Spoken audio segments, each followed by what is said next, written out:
Bonjour tout le monde. Alors aujourd'hui, je voulais faire une vidéo sur les 10 choses à ne pas dire aux personnes qui vivent un deuil périnatal. Alors je vais commencer tout de suite avec la première chose à ne pas dire. Donc tu es jeune, tu as le temps d'avoir encore d'autres enfants.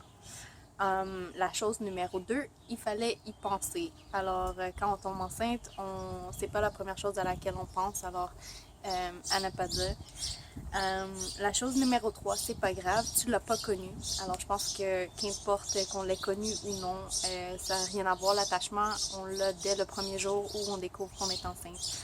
Alors, la chose numéro 4, c'est tu aurais dû plus faire attention à ton poids, tu aurais dû faire attention à ton alimentation, ou je te l'avais dit de faire plus attention. Donc, je pense pas que la meilleure façon d'encourager quelqu'un, de réconforter quelqu'un qui vit un deuil, c'est de faire des reproches. Alors, à ne pas faire. Maintenant, la chose numéro 5 pour les personnes qui ont perdu un enfant lors d'une grossesse multiple. Alors, de ne pas focuser sur l'enfant perdu, mais de se concentrer sur l'enfant qui est en santé, qui est en vie.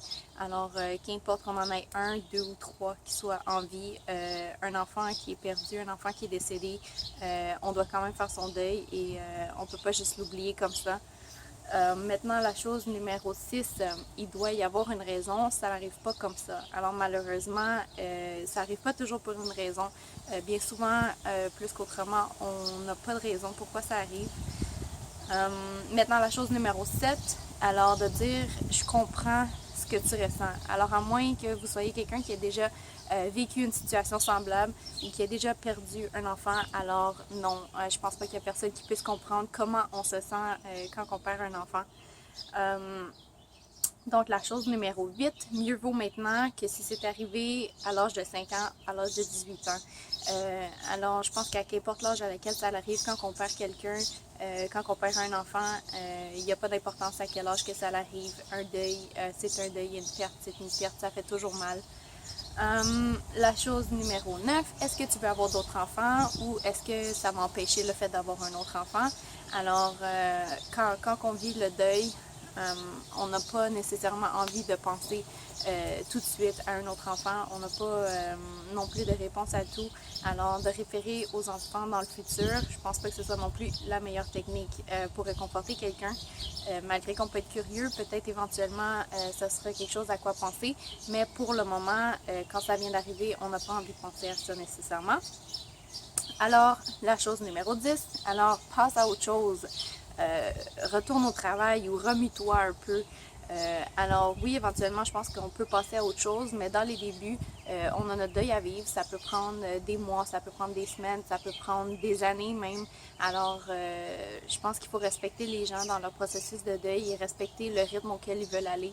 Alors, oui, d'encourager, je pense que c'est une bonne idée. Toutefois, il y a certaines choses parfois que les gens disent qui sont pas nécessairement pour nous blesser, qui sont pas dites pour nous blesser, mais les gens n'ont pas toujours la meilleure tactique.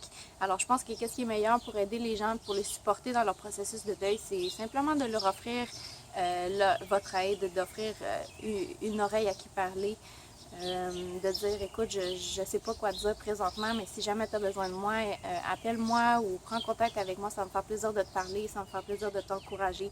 Alors, je pense aussi que de laisser les gens tout seuls dans leur deuil, c'est pas non plus la meilleure chose à faire. Hein. Il y a beaucoup d'isolation quand les familles vivent un deuil. Alors, c'est quelque chose qui est assez difficile à gérer, autant pour la famille que pour les amis. Mais en bout de ligne, je pense que la meilleure chose à faire parfois, c'est simplement d'offrir sa présence et d'offrir son support.